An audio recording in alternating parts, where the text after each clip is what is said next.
What's up, guys? Welcome back. Super excited to do today's video with you guys. Yesterday I put out a Q&A on my Instagram, and I got some phenomenal questions from you guys. Some questions that I could do an entire video on, just those individual questions. So I'm really excited to jump into these with you guys, and hopefully we learn something together. Like I said, these questions are phenomenal. So we'll just talk them out, make sure that we answer them to the best that I can. And yeah, let's do it.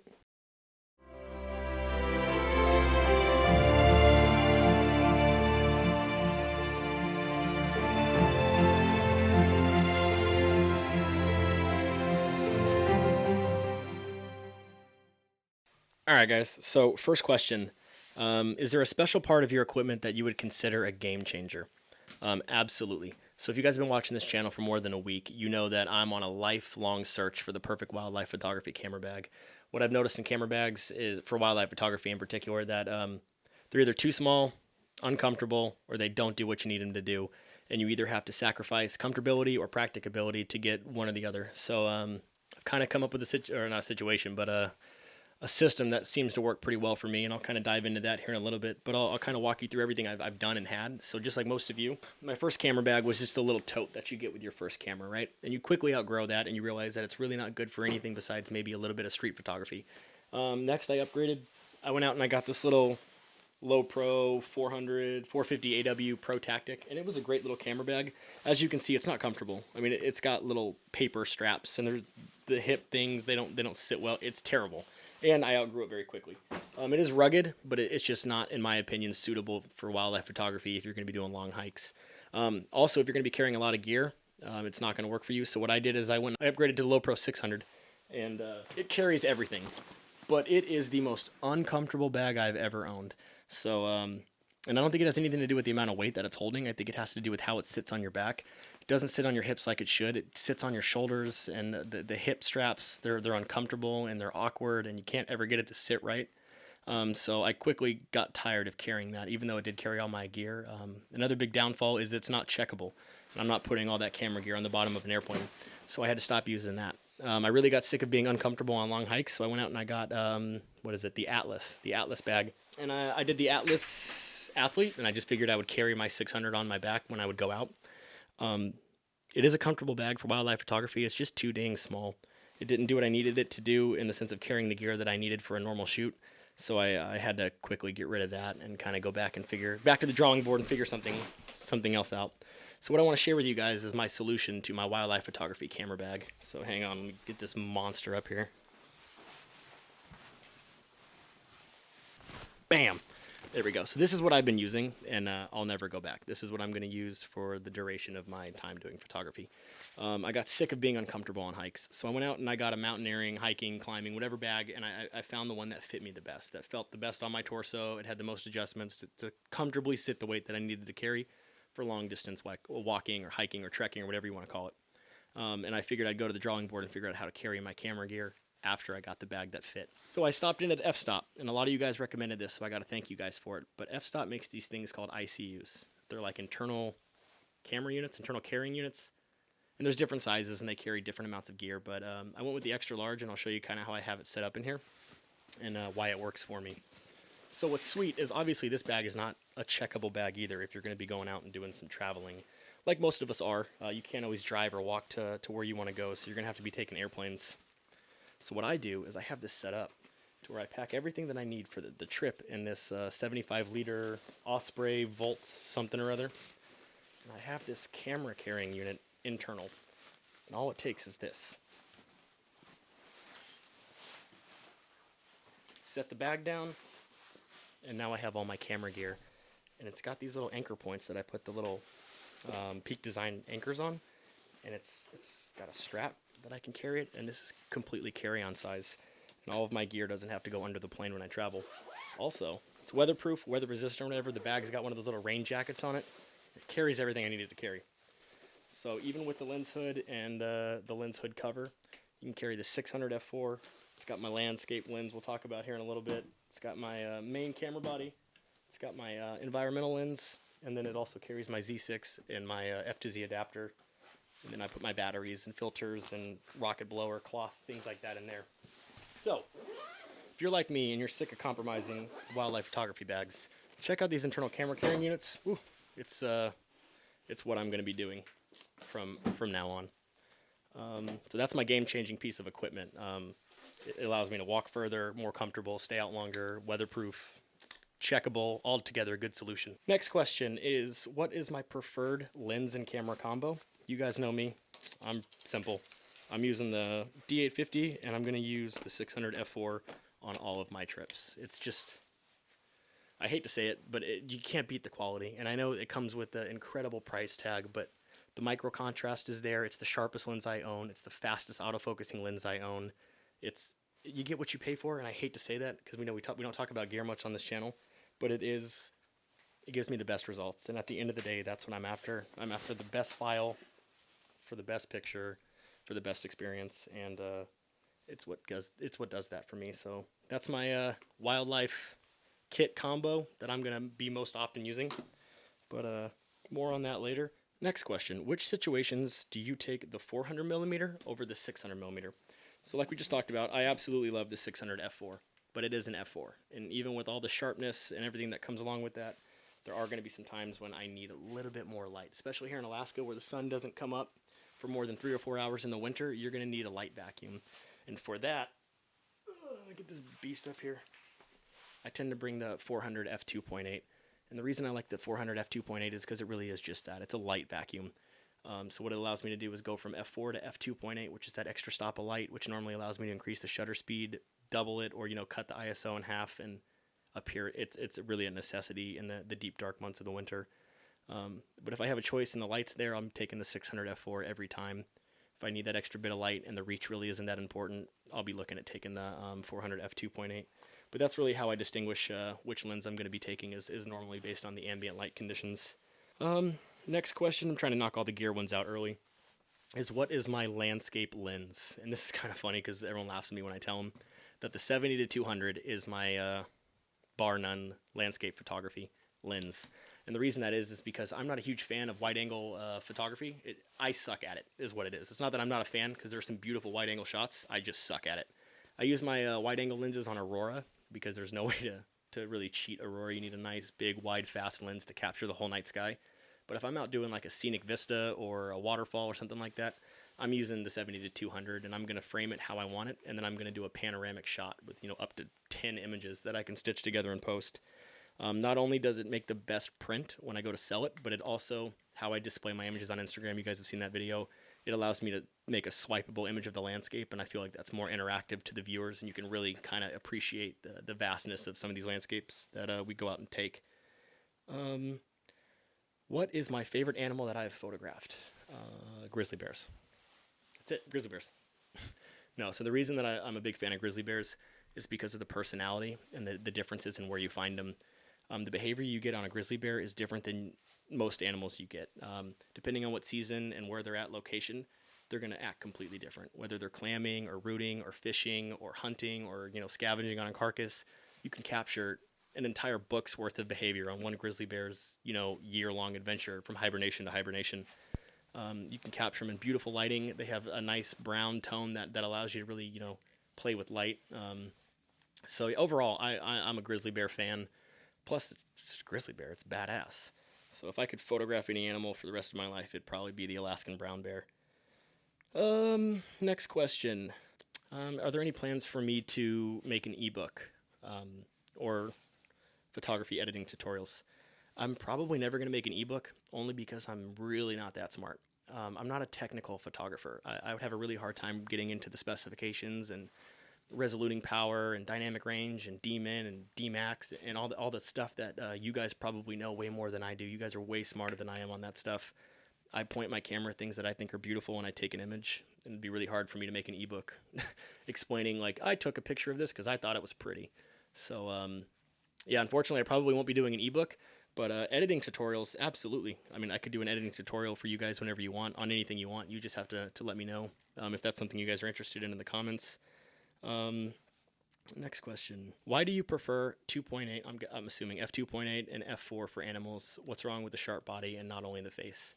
There's nothing wrong with that. I don't want to call it a style because I don't think you can attribute an aperture to a style. It is what it is. It kind of gives you whatever attributes of that aperture you're going to get.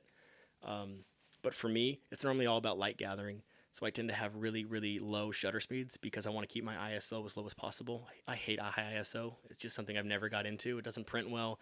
I think it destroys color science, and it's just something that I tend to stay away from. So because of that, I shoot at really fast apertures. Sometimes it works, and you get the beautiful fall off in the bokeh. And I take what I know from portraiture and I put it into wildlife photography with lighting and with focusing on the eye and letting everything else go to blur. Sometimes it doesn't work. Like in my last video, we talked about this bison. I was at f4, and I definitely should have been at 5.6 or even 8 to try to get the whole face in focus. But you live and you learn, and I don't know. I wish I could tell you why I chose to do that, but it really just boils down to needing more light. Do you still shoot with your film camera? I shoot with my film camera at least once a week. So my go-to film camera is Nikon's FM2. I love it because it's the same f mount as most of these lenses. Like this 400-2.8 has the manual aperture on it, so I can put this film camera on it, and I can go shoot 400-2.8 on film. What else is so funny is on Instagram, I feel like everyone's trying to get the film look, right? So Fujifilm has these film presets, and it's cool. It really is cool. But if you want the film look, just go shoot film. Nothing looks like a solid Portra 400 photo. You can't really recreate that. It's like trying to recreate Kodachrome. It doesn't really happen. It's what you get out of that film stock. And if you want to have that look, then you got to be shooting film. So yeah, I still shoot film. It's how I document my life, and I would highly recommend you guys get into it. I develop at home, I print at home, I scan at home, I do everything at home. It's not expensive and it's not hard. You just got to do a little bit of research and be smart with the chemicals, but you can absolutely shoot film at home if it's something you want to do. This one's cool. Do you take your photos from a blind or out in the open? So I've never been a blind photographer guy, and the reason that is because the animals that I like to shoot, it's not really beneficial for me to be in a blind. If I were somewhere where there was a lot of birding and waterfowl, and if I got set up in a blind, it would really help me out. Then, by all means, I would absolutely go get a blind set up, and I would love to do that. But since I don't shoot on like bear bait stands, and I don't shoot on other baiting stands, it doesn't really make sense. Grizzly bears and moose and caribou and bison, all those things, bald eagles even, it's not really going to be too beneficial for me to be in a blind. I mean, it's called eagle eye for a reason, right? They're probably going to see me in there unless I have a blind setup that's permanent, and I don't have one of those. So I tend to just be out in the open. I will sometimes wear a ghillie suit, and that allows me to kind of be a walking blind in some situations, but I've never set myself up in a blind. I would love to try it. If you guys can give me some pointers on that, it'd be something that I would definitely be willing to go and give it a try. Did you have an aha moment where your images started to come out like you wanted them to? I wouldn't say that I ever had an aha moment where it all just clicked and it made sense and I started making beautiful images. Every time I go out, I learn something new, and I just throw it in my bag of tricks, and then I try to implement that when I go to the next location, and I just keep adding onto it. And then, you look back over your body of work for, 2 years, 3 years, you're like, man, my photography has changed 180 degrees, and I'm really a fan of what it's doing now. So I would just say try to learn something every time you go out, and then more importantly than learning it, it's remembering it. So make sure that once you put it in your bag of tricks, you pull it back out and you implement it on your next outing. Do you think wildlife photography is easier depending on the continent you live? Broadly, I would say no. I don't think it's easier. I think it's different. I absolutely think it's different. You need different techniques and tricks and skills for what kind of photography you're doing based on where you're at. But no, it's not easier. Like if you're in Florida, you'd probably be around a lot of birds, a lot of waterfowl. You would have to get really good at birds in flight and telling that story. But I don't think it's any easier than it would be to come up here and tell a story of a moose or tell a story of a bear. It's just you got to be different about it. Like how you shoot on photo safari in Africa is going to be completely different than how you shoot in the Arctic. So just kind of getting a bag of tricks per locale and then using those bag of tricks when you are there is kind of what makes it easy. And what makes it hard is taking the time to build those bag of tricks. Like this question right here is how do you get, or what do you do with your camera after you've been shooting in the cold temperatures for a long time before you bring it back inside?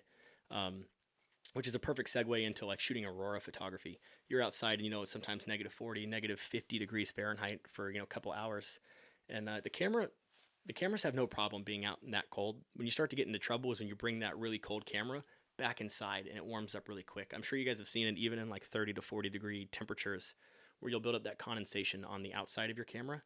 Keep in mind, it's not only building up on the outside, it's also building up on the inside of your camera. And that's where the electronics are, the circuitry, the wiring, and that's where you're going to run into problems, right? Is when you got the condensation and the moisture building up on your electronics. So the trick is to get a waterproof bag or even a nice sealed camera bag. And what you do is when you're done shooting in the cold temperatures, either put your camera and lens inside a waterproof bag or pack it away back inside your camera bag out in the cold. So then when you bring it into a warm environment, the ambient temperature inside that bag or camera bag takes longer to warm up and the condensation develops on the outside of the bag and not on the inside of your camera. So that's a little tip and trick for shooting in the really cold environments. How did you get into wildlife photography? Was it just a hobby or part of a job? This is a perfect segue for me to jump into letting you guys know about the Wild and Exposed podcast. If you guys have not listened to the Wild and Exposed podcast and you're into wildlife photography, stop watching this video right now. Get out your favorite podcasting app, iTunes, Spotify, whatever it is, and follow the Wild and Exposed podcast. The dudes that host that show are just phenomenal. I've learned so much from those guys. They have years of shows talking about a myriad of different topics. So stop what you're doing, go check that out, subscribe, and start building up your knowledge base. But how did I get started? The reason I wanted to segue into that is because I did an episode with them a few months back. I forget what it is. It's called Flying into Wildlife Photography. You guys can really deep dive into my story on how I got started. But short answer is I'm a helicopter pilot.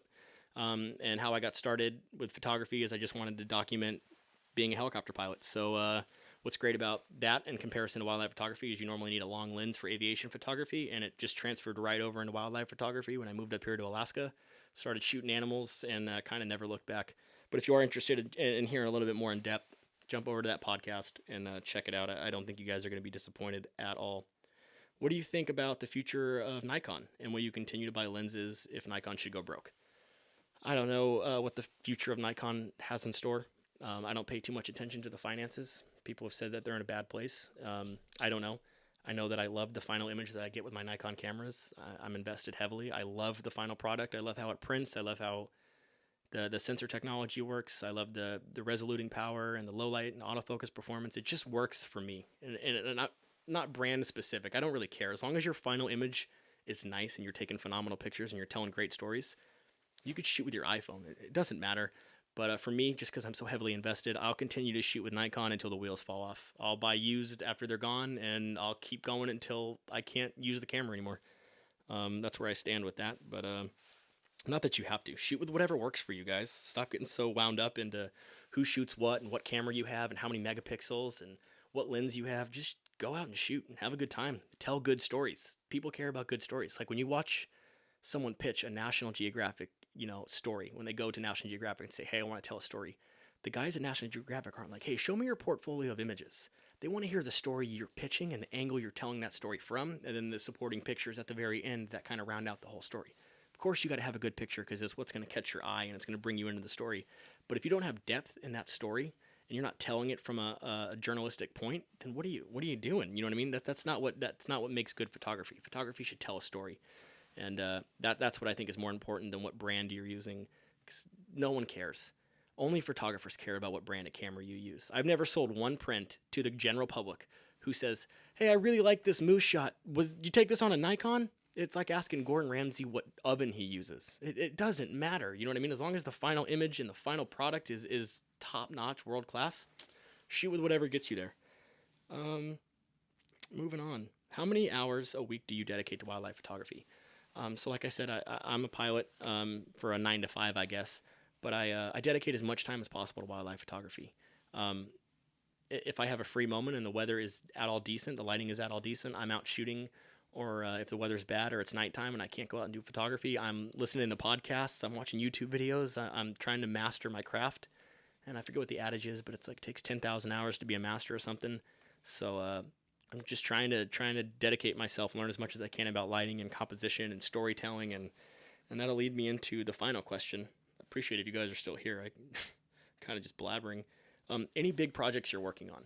And that's my favorite question out of all of them, because it really does get to what I think the genesis of photography is. And the story that I'm trying to tell right now, it is wildlife photography because they're dogs, but it's not, general, in the general sense, wildlife photography like, moose or bison or lynx or whatever. I'm trying to tell a story about traditional Alaskan dog mushing, and I'm going out and I'm trying to capture them through the different seasons, the off-season, the training season, the build-up, the spin-up, the races, everything that takes to be a dog musher, and that's the body work that I'm working on right now, and I'm really stoked about it. It's really harnessing new skills in me, and it's allowing me to grow as a photographer. Hopefully I can take some of those skills into the field with me when I go out and do my personal work, but that's what I'm working on right now. I know we talked about everything. We talked about a lot. If you guys have any questions or you disagree with me anywhere, and I'm sure a lot of you do, just throw it in the comments below. But other than that, guys, great questions. I really enjoyed doing this with you guys, and hopefully I'll see you guys in the next one. Cheers.